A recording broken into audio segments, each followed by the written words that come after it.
Les extiendo un cordial saludo. Primero que nada, agradecerles a todos por haberse conectado a este webinar sobre un tema tan controversial que es la innovación, ¿no? Y qué tanto se habla y qué tanto conocemos o creemos conocer de lo que es innovación. Y bueno, también de cómo escuchamos grandes exponentes o pensamos y tenemos ciertos mitos sobre cómo innovar. Y cómo estas percepciones incluso llevan a que como emprendedores nos pongamos en una posición de, bueno, mira, yo no soy una gran potencia como para lanzarme a innovar, ¿no? Yo no tengo oficinas en Silicon Valley o temas por el estilo. Entonces, entre muchas de las cositas que vamos a ir conversando hoy, respondiendo esas preguntas tan fuertes y tan cruciales que tú nos hacías, Soledad, pues otra de las cosas que también vamos a hacer hoy es romper mitos justamente como de estos temas de que, bueno, solo los jóvenes somos innovadores, ¿no es cierto? O solo la gente que tiene o tiene mucha facilidad tecnológica es innovadora. Entonces, el día de hoy vamos a ir aprendiendo un poquito de todo lo que involucra ser innovación. Y bueno, y la innovación tiene una rama bastante fuerte que va muy de la mano del diseño de productos. ¿Y por qué se unen estos dos temas, no? Y básicamente es porque el diseño de productos es justamente cómo innovamos y cómo diseñamos productos adecuados que obviamente generen una disrupción o generen una atención bastante fuerte por parte de nuestros clientes como tal. Pero antes de arrancar con el diseño de productos como tal, tenemos que romper el primer mito y es poder dejar claro cuál es esta diferencia entre innovación y lo que no es innovación. Hago un corto paréntesis, si tienen preguntas o quieren hacer que responda alguna de sus dudas referente quizás a su emprendimiento o algo que siempre lo han tenido, pues por favor déjenlo en el chat de Facebook para poder irlos respondiendo. Pero bueno, volvemos al punto y bueno, ¿qué es innovación? ¿No es cierto? Creo que es una de las cosas que siempre nos hemos preguntado. Y yo les dejo un ejercicio, les recomiendo que lo hagan. El día de mañana vayan a sus trabajos o si tienen un momento con sus compañeros, pregúntenles, ¿qué es para ti innovación? Y nos vamos a dar cuenta que los conceptos que cada persona tiene pues van a ser tan variados como la experiencia de cada uno de ellos. Y todos van a tener muchas cosas diferentes, ciertos patrones, pero vamos a darnos cuenta que no existe un concepto estándar como tal. Si es que vamos, bueno, a la RAE, que es justamente quien determina o quien conceptualiza las palabras como tal en nuestro idioma, en el español, y googleamos qué es innovar en la RAE, pues nos vamos a dar cuenta que es el simple hecho de cambiar o mejorar algo. Por ningún lado nos dice es la utilización de tecnología, es gastar grandes sumas de dinero, es tener un laboratorio, ¿cierto? Es el simple hecho de cuestionarnos y preguntarnos por qué hacemos lo que hacemos, cómo lo hacemos, por qué nuestros clientes nos compran nuestros productos. Entonces, innovar, cuando hablamos de innovar, podríamos hablar de que pueden ser pequeños cambios, ¿no es cierto?, en los procesos que tenemos, podrían ser pequeños cambios en los servicios que prestamos, en los productos que generamos, y que justamente esas innovaciones generan un resultado atractivo hacia nuestro mercado. Entonces, el primer mito que vamos a romper es, bueno, que la innovación no tiene nada que ver con una aplicación, como generalmente se confunde, o con una metodología, ¿no es cierto? También es necesario romper mitos como, bueno, yo ya sé design thinking, entonces yo ya soy un innovador. No, eso es conocer una metodología que te permite ejecutar el cómo generas una innovación, más no quiere decir que ya estás garantizado que vas a hacer innovación. Y por otro lado, también la tecnología. No necesariamente porque gastemos muchos miles de dólares en tecnología de punta, quiere decir que eso nos va a convertir en gente innovadora o nos va a convertir en una empresa innovadora. ¿Ok? Volvamos y siempre tengamos este concepto establecido de que innovar es el simple hecho de generar una sensación de mejora, una sensación de un trabajo hecho para nuestros usuarios y bueno, cómo eso nos hace sentir, ¿ok? Entonces, si empezamos a romper este mito, pues obviamente ya empezamos a cuestionarnos, oye, pero entonces, cómo genero un producto innovador, ¿no es cierto? O qué recursos o cuántos recursos necesito para innovar. Porque de nuevo, cuando ya seguimos avanzando en este camino de la innovación, nace esta siguiente pregunta, ¿no es cierto? ¿Es necesaria una gran inversión? Yo creo que ese es otro de los mitos más fuertes que tiene o que tenemos dentro del mundo de la innovación. Y es que ni bien queremos arrancar con con procesos de innovación, ya queremos hacer grandes inversiones.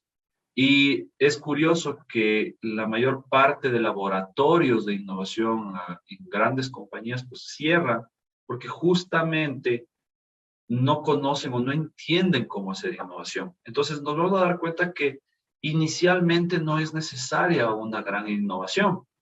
Se define que incluso se establece que podría llegar a ser ya cuando toma madurez hasta un 10% del presupuesto para generar innovación. Pero eso ya estamos hablando cuando ya ha llegado a tomar un punto de madurez. Y ahora la pregunta que deberían estarse haciendo es, bueno, listo, entonces si no tengo o no puedo llegar a un punto en el que puedo definir una gran inversión, o cómo llego a definir esa gran inversión, ¿cuáles son los pasos que yo debería seguir para asegurarme que la inversión que voy a hacer, pues justamente me va a dar el retorno que yo espero y que busco? El primer paso que ustedes tienen que tener claros es estar súper alineados a la estrategia organizacional, a la estrategia de su compañía o de su emprendimiento como tal. Porque como todas compañías tenemos una estrategia que nos permite ejecutar nuestras tareas o que nos permite buscar llegar a ese resultado en el corto, mediano y largo plazo. Entonces, la estrategia de innovación tiene que estar apalancada y tiene que ir en paralelo de esta estrategia de la compañía como tal. Entonces, ya sea que trabajemos para una compañía o que estemos dentro de un emprendimiento, lo primero que tenemos que estar claros es, bueno, ¿a dónde vamos como compañía? ¿Qué es lo que estamos buscando como compañía?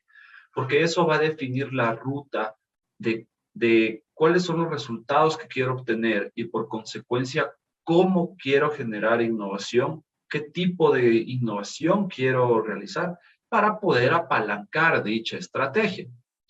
El siguiente punto es, bueno, ¿cómo llevo a cabo esa estrategia? ¿Cómo empiezo a ver resultados? Y quizás si aquí hacemos un doble clic, hay otro mito que debemos romper. Y es que la innovación no solo son ideas, no es solo un gran muro de ideas que todo el mundo nos dice, mira, creo que deberíamos hacer esto o este producto debería existir y demás. Generar innovación es tener un proceso que nos permita llevar esa idea hasta generar un producto testeable, un prototipo, un mínimo viable que nos permita testear esa hipótesis. De lo contrario, no vamos a estar hablando de innovación, simplemente vamos a estar hablando de ideas. Y las ideas, pues, pueden haber muchas, pero si no llegan a ver una luz del día en la que yo puedo testear dicha idea, yo no puedo definir claramente si el camino que yo estoy tomando es el adecuado. Entonces, debo establecer un proceso de innovación. Y ese proceso de innovación debe permitirme generar experimentación. ¿Qué quiere decir generar experimentación? Como todos los laboratorios, antes de poder llegar a un resultado final, va a haber muchas caídas y muchos aciertos. Esas acciones son las que vamos a conocer como experimentación. ¿Qué quiere decir esto? Que si, por ejemplo, yo estoy desarrollando una nueva bebida, si es que quizás es el caso de alguno de ustedes, pues, y no sé qué sabor ponerle, si frutillas, si naranjas, si mangos, si mezclar las frutas, ¿no es cierto? Que a veces son cosas de las más sencillas, pero que nos cuesta también resolverlas. Pues, lo que debemos hacer es literalmente testearlo. ¿Qué quiere decir eso? Generar un producto, un mínimo viable que nos permita salir al mercado y dar de probar a nuestros usuarios, a ese mercado al que yo estoy atacando, de tal forma que nos permita obtener data que nos responda a nuestra hipótesis. Y si es que no resulta, pues debemos dejar el ego de lado. Y quizás eso va a ser un poco sensible o ácido para nosotros, ¿no es cierto? Pero debemos dejar de buscar satisfacer nuestra necesidad de que el producto o el servicio que yo estoy diseñando es el correcto. Yo no determino la innovación, yo no determino el éxito de ese producto, lo determina el mercado. Y esa experimentación me va a permitir a mí darme cuenta si los recursos y el tiempo que yo estoy implementando en dichas innovaciones van a ser exitosos. Adicionalmente, es importantísimo que este proceso me permita generar quick wins. ¿Qué es un quick win? Como su traducción lo indicaría, son ganancias rápidas. ¿Qué es rápido? Es en el corto plazo, es en el corto tiempo, ¿no es cierto? Es decir, que todas esas experimentaciones me permitan ver resultados en el menor de los tiempos, ¿ok? El siguiente paso, una vez que yo ya haya establecido este proceso, es bueno buscar partners, ¿ok? ¿Qué quiere decir buscar partners? No puedo hacerlo todo yo solo y probablemente en el ecosistema en el que yo participo, del cual soy parte, hay alguien que podría ser mi partner y con el cual yo podría generar estrategia conjunta, podría generar innovación abierta que nos permita desarrollar mejores productos, que nos permita desarrollar mejores servicios. Entonces, es cuando vemos que las compañías se unen, se anclan, ¿no es cierto? Entonces, por ejemplo, tú quizás tienes una empresa de etiquetados, la otra persona tiene una empresa de quizás de frutos secos. Y bueno, ¿por qué no nos unimos y experimentamos y vamos viendo qué etiquetado va mejor y demás? Entonces, generar esta innovación abierta es fundamental dentro del ecosistema de innovación para que los resultados incluso puedan ser beneficiosos en el sentido de no generar un exceso gasto de recursos, porque yo lo que voy a buscar es buscar partners, ¿no es cierto?, con los cuales yo pueda canalizar y a través del objetivo en conjunto que tengamos con los socios, pues definitivamente podamos generar un beneficio para los stakeholders y para el grupo. Y finalmente, cuando ya tengamos definido todo esto, pues el proceso y todo esto nos va a determinar justamente cuáles son esas condiciones necesarias. Oye, Javi, pero ¿cómo yo defino esas condiciones necesarias? Perfecto. Una vez que nosotros tenemos clarísimo, ¿no es cierto?, a dónde va la empresa. Una vez que yo tengo clarísimo cómo quiero hacer esa innovación. Una vez que yo tengo clarísimo el proceso, ¿no es cierto? No es fin de esta charla, pero sí les recomiendo que se investigue un poquito de gestión por procesos. ¿Y qué quiere decir un proceso? Es si tengo mapeado absolutamente todo lo que está dentro de un proceso y tengo claro todo el ecosistema en el que participo, bueno, ¿cuáles son esas condiciones necesarias en las que yo diría, si tuviese todo esto, yo podría obtener esa innovación que estoy buscando, ese producto que estoy buscando, ese servicio que estoy buscando brindar? ¿Hace sentido? Entonces, cuando yo tengo definidas estas condiciones necesarias, yo puedo traducirlas a cifras, ¿no es cierto? Les pongo un ejemplo. Digamos que el objetivo de la empresa es generar análisis de data. Entonces, ¿eso qué va a decir? Que definitivamente en mi proceso de innovación yo voy a necesitar un científico de datos y probablemente un desarrollador. Y cada uno de esos recursos cuesta, ¿no es cierto? Nos va a costar un monto. Entonces, justamente esas condiciones necesarias me van a permitir a mí determinar cuánto yo debería empezar a invertir para generar innovación. Pero lo que sí quiero que vean es que hasta este punto, hasta el número 4 que pueden ver en la pantalla, lo que vamos a buscar es realizar innovación con los recursos que tenemos. Esa es una característica de una persona con mente innovadora. Es poder desarrollar experimentación y recursos desarrollar experimentación y productos y servicios y prototipos con los recursos que tenemos. ¿Ok? Es decir, antes de irme a desarrollar una aplicación web, debo testear si el modelo que está por atrás de la aplicación web es útil, sirve para algo. Oye, Javi, pero ¿cómo lo haces si no tienes la aplicación? Pues existen muchas formas. Una de ellas son los mockups, por ejemplo. ¿Qué quiere decir eso? Dibujas literalmente la aplicación y la testeas en físico con los usuarios, porque no estás viendo si la aplicación te va a servir o no. Lo que tú estás validando es si el modelo de negocio del cual se difiere la aplicación va a servir o no, ¿ok? Tenemos una preguntita. ¿Cómo se puede romper la resistencia de los trabajadores para esa innovación? Porque existen personas que son muy tradicionales y no aceptan los cambios ni la transformación. Excelente pregunta. Yo creo que es una de las preguntas que más las he escuchado en mis clases y es porque recuerden esta frase, la cultura, no la digo yo, no recuerdo ahorita quién lo dice, pero la cultura se desayuna a la estrategia, ¿ok? Me toman la lección del autor, pero pero la cultura se desayuna a la estrategia y quiere decir que la cultura organizacional siempre va a estar por sobre la estrategia. Cuando nosotros queremos disparar un proceso de innovación, tenemos que tener súper claro cuál es la cultura de la compañía. Es decir, cuál es la mentalidad, el mindset de las personas que están dentro de la compañía. Y yo debo generar acciones que les permita ser partícipes de esa estrategia. No generar acciones que impongan la estrategia. No sé si hace sentido. Entonces, si yo tengo trabajadores que son muy reacios a generar, por ejemplo, a adoptar nuevas tecnologías, lo que yo debo hacer es invitarlos en las sesiones a que incluso escuchen, opinen y me den hasta un punto de vista en el que yo pueda incluso identificar por qué ellos ven riesgosa esa innovación. Puede ser hasta un punto de vista personal, ¿no es cierto? Entonces, yo debo también aprender a entender cuál es la cultura de mi compañía, cuál es la cultura de mi empresa y cómo puedo empezar a generar ciertos quick wins que vayan poco a poco implementando esta adopción de innovación. ¿Ok?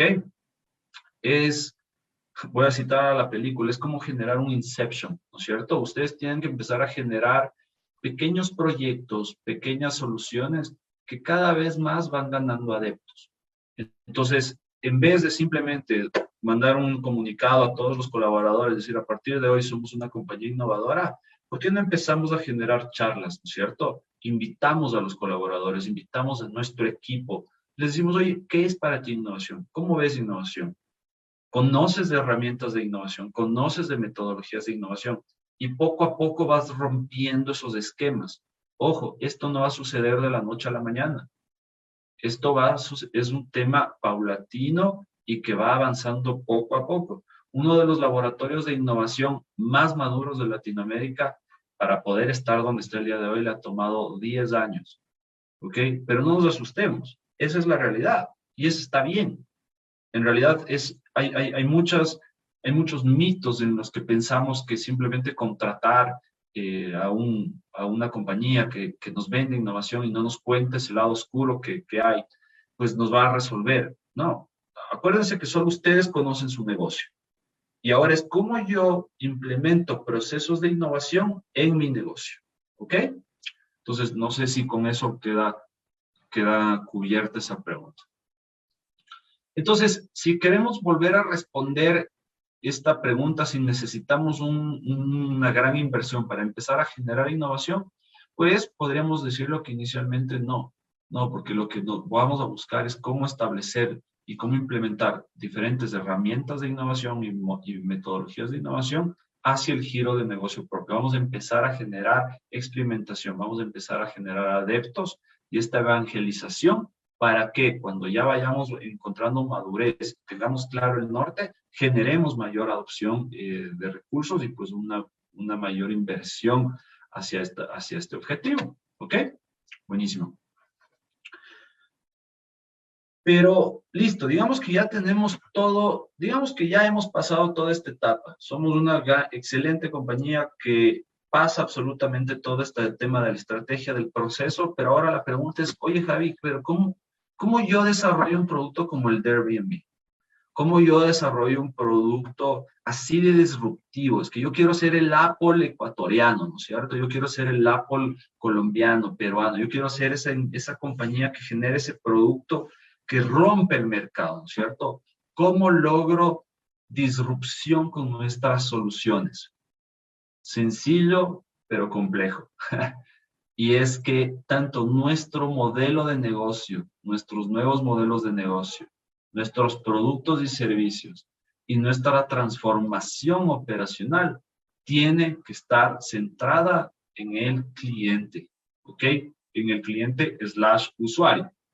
No es el afán de entrar en ello, pero recordemos que pueden haber clientes, pero el cliente no necesariamente va a ser el usuario, ¿no es cierto? Ejemplo, generalmente los cereales. ¿Quién es el usuario? Son los niños. En las escuelas, ¿quiénes son los usuarios? Son los niños. ¿Quién es el cliente? Los papás. Son quienes pagan.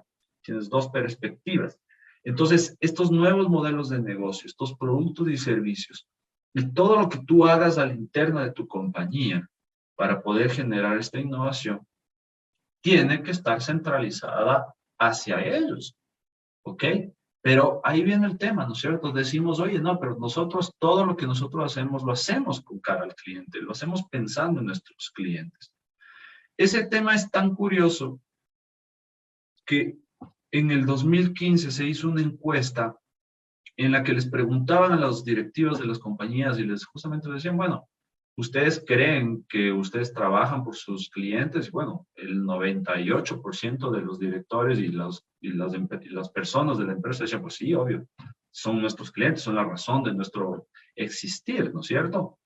Y les hicieron la misma pregunta a los clientes de dichas compañías. Es decir, les preguntaron, ¿considera usted como cliente que la empresa a la que usted le compra piensa en usted cuando desarrolla productos y canales y servicios y demás? Y el 95% de los clientes dijeron que no. Oye, pero ¿cómo es esto? Es justamente cuando vemos que los procesos, los productos, los servicios están diseñados desde la compañía hacia el cliente y no al revés. Les doy un ejemplo.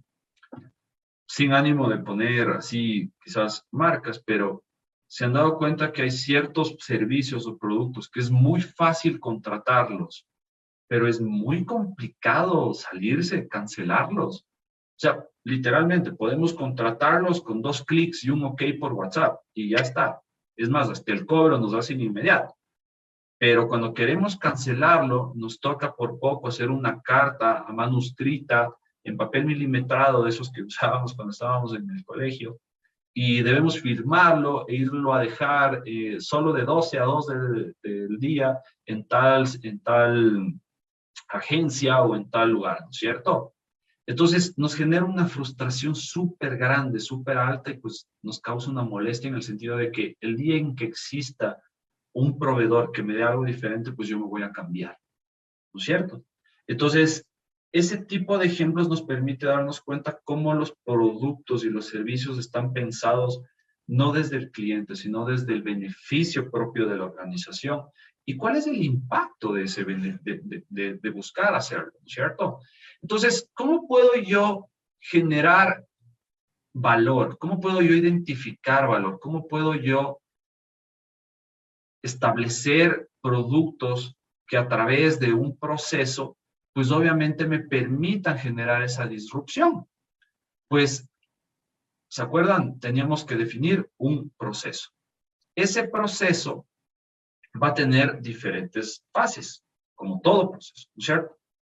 Y lo que ustedes están viendo hoy en pantalla no es sino una adaptación de diferentes procesos y diferentes metodologías, ¿ok?, que existen en innovación, que obviamente los han unido para desarrollar este proceso. ¿Es este el proceso que ustedes deberían entender? No lo sé. ¿Por qué? Porque va a depender mucho de la industria en la que ustedes estén, va a depender mucho del sector en el que ustedes estén. Sin embargo, sí van a encontrar ciertos patrones. Y es que cuando ustedes tengan una idea de innovación, ¿no es cierto? Siempre deberían primero hacer una exploración de esa idea o de hacia dónde está atacando esa idea. Es decir, yo debo explorar mucho la problemática, debo entender la problemática. Pero ¿qué es lo que siempre sucede? Que yo ya no entiendo ni la problemática, pero ya estoy definiendo soluciones. ¿No les ha pasado?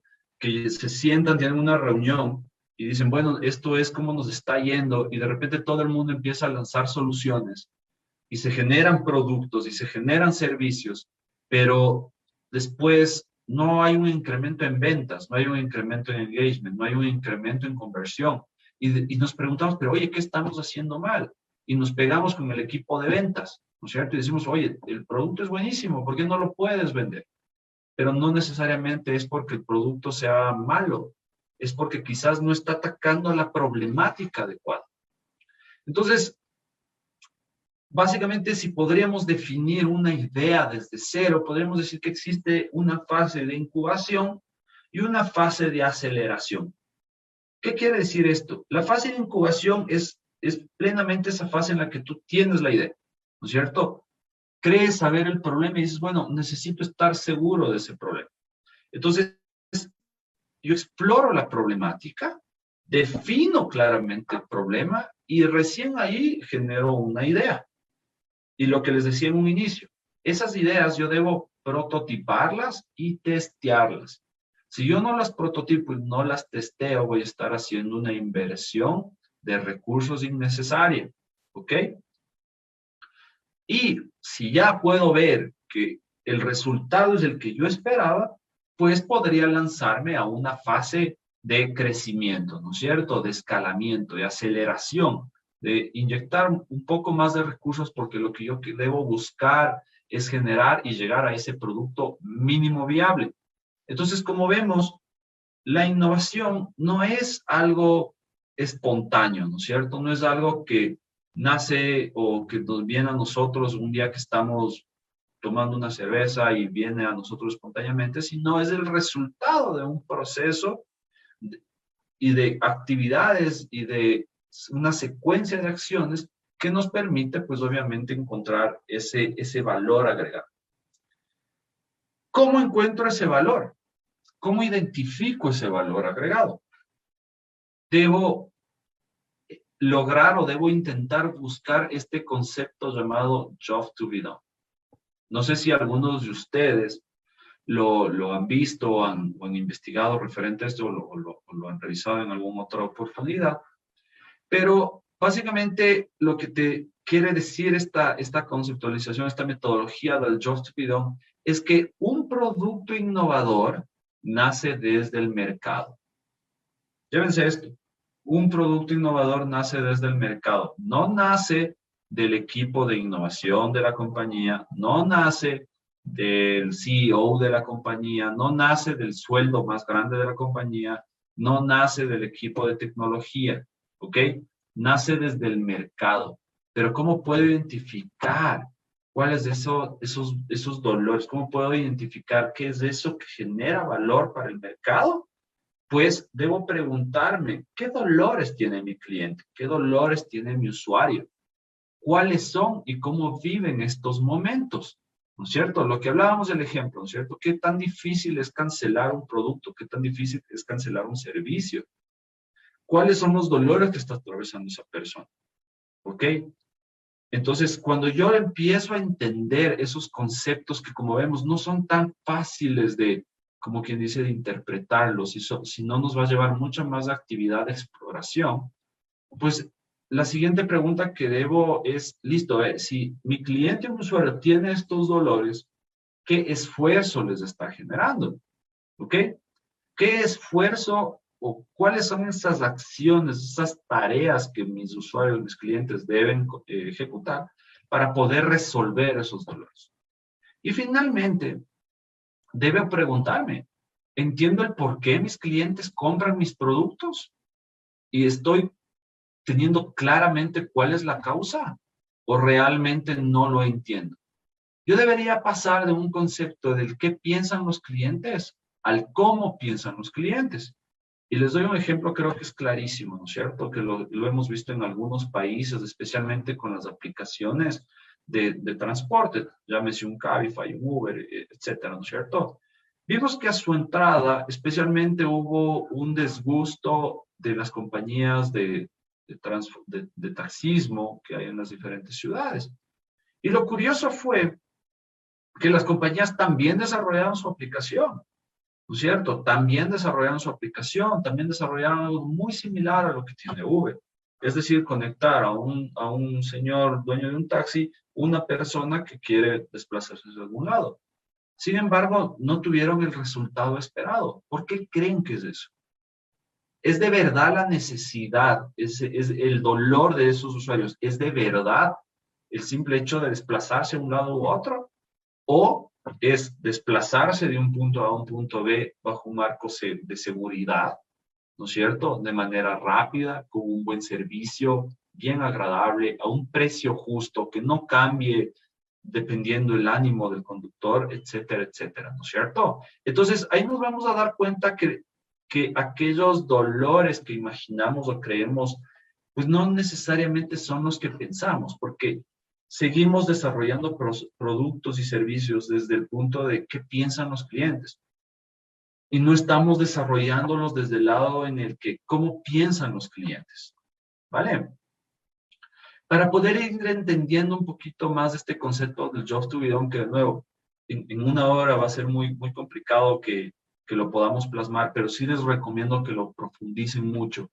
Veamos un poquito de ejemplos, ¿no es cierto? Si decimos que el job to be done es el trabajo, la tarea que una persona requiere resolver, ¿no es cierto?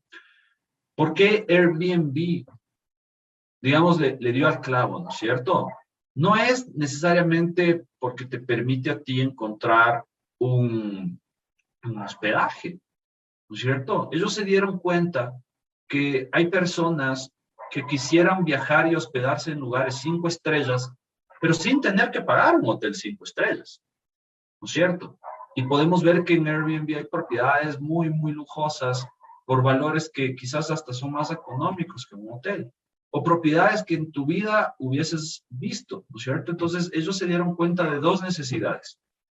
La primera es que existe mucha gente que tiene propiedades que tiene desocupadas, ¿no es cierto? Y la otra es que existe gente que quiere viajar y que no quiere quedarse en hoteles y tampoco quiere quedarse en hostales, quieren quedarse en un lugar para ellos mismos, ¿no es cierto? Buenísimo. Siguiente ejemplo, Zoom. Inicialmente Zoom nació como una aplicación que nos permitía pues tener videoconferencias, ¿no es cierto? Como algo un poquito más avanzado de las aplicaciones tradicionales, ¿ok?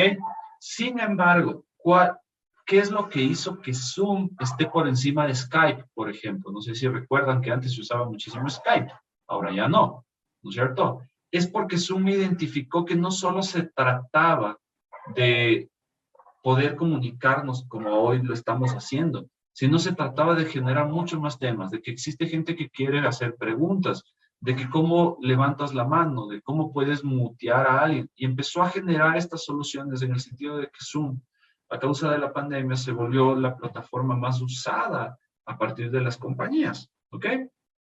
Spotify. No es la primera aplicación que vende música, ¿no es cierto? No es la primera aplicación que tiene música. No sé si ustedes recuerdan que existía iTunes, ¿ok? Pero, ¿cuál es ese job to be done que identificó Spotify? Spotify se dio cuenta que todos nosotros, y ahí ustedes dirán, cierto, ¿no? Escuchamos música y escuchamos un cierto tipo de música dependiendo del estado de ánimo en el que estamos, ¿no es cierto? Entonces, imagínense tener que pagar cada vez que quieren escuchar una canción, un dólar y pico, que es lo que costaba una canción en iTunes. Si ese estado de ánimo a la final es temporal, ¿no es cierto? Entonces, ¿qué es lo que sucede con Spotify? Pues te da carta abierta por un fee y te dice, mira, aquí tienes toda la música, porque sabemos que un día estarás pensativo, un día estarás triste, un día estarás feliz, un día querrás bailar, un día querrás dormir, ¿no es cierto? Y cómo ha generado la permanencia en el mercado es justamente, si ustedes, por ejemplo, tienen Spotify, se van a dar cuenta que te recomienda música similar a la que tú escuchas, pero no por la música, sino por la sensación o el resultado de esa música. Entonces, ese es el job to be done, ¿no es cierto? Es esa necesidad que tú estás intentando cubrir, digamos así.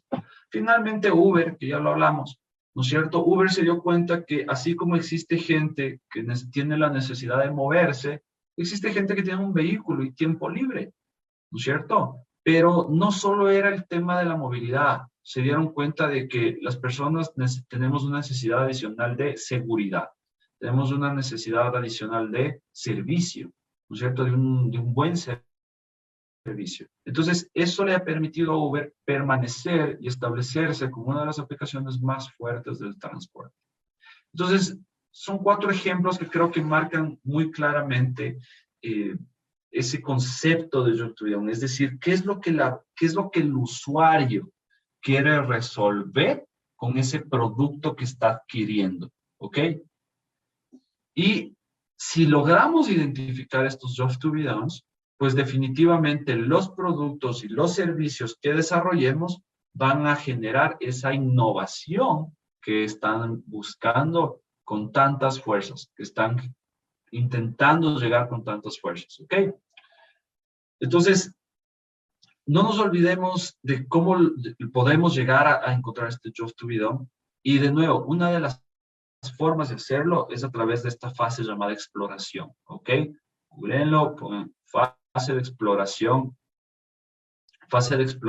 de un proceso de innovación.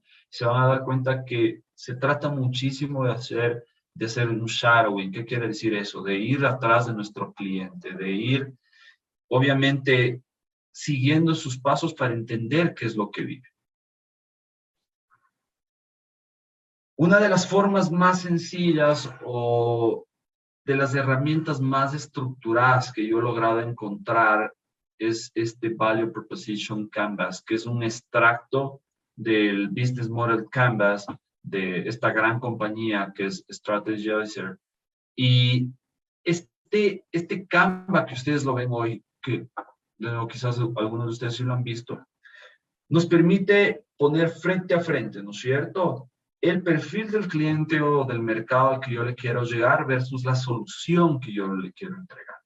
¿Cómo lleno este Canvas para los que primero lo ven? Es sencillo, pero trabajoso. ¿Por qué? Porque, de nuevo, no se trata de responder lo que yo quiero escuchar, se trata de entender y escuchar lo que el mercado me dice.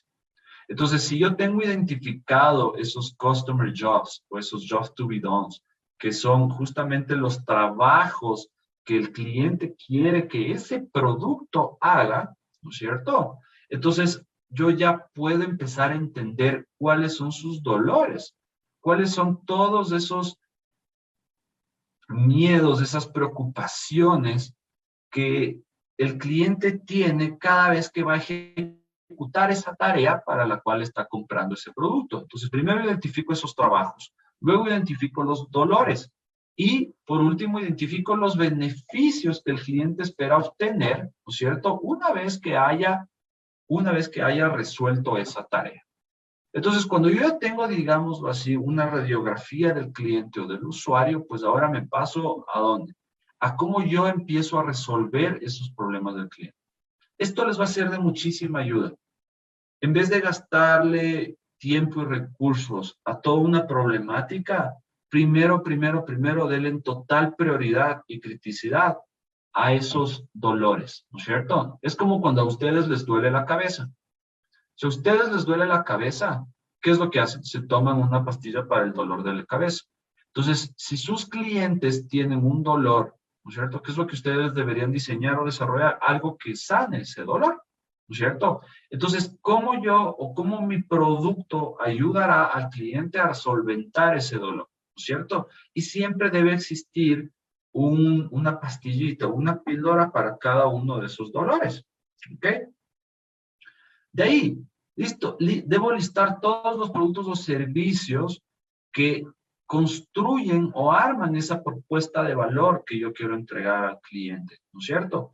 Es decir, estos productos o servicios buscan que cubrir todos esos trabajos que el cliente tiene que hacer. Y finalmente, describo cómo estos productos o servicios pues van a crear beneficios o van a crear resultados positivos adicionales para lo que el cliente estaba esperando. ¿Ok?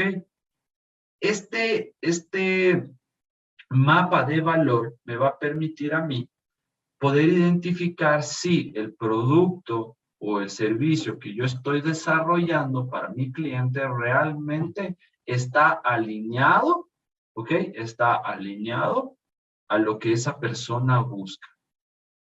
Y esto que tiene que ver con innovación. Cuando ustedes realmente generan un producto centrado o con esta visión del cliente, se van a dar cuenta que eso va a desarrollar va a desarrollarse como un producto innovador, va a desarrollarse como una estrategia de innovación como tal. ¿Ok? Para ir cerrando entonces, ¿ok? Lleguemos a conclusiones muy puntuales que les va a servir y que espero que se las lleven.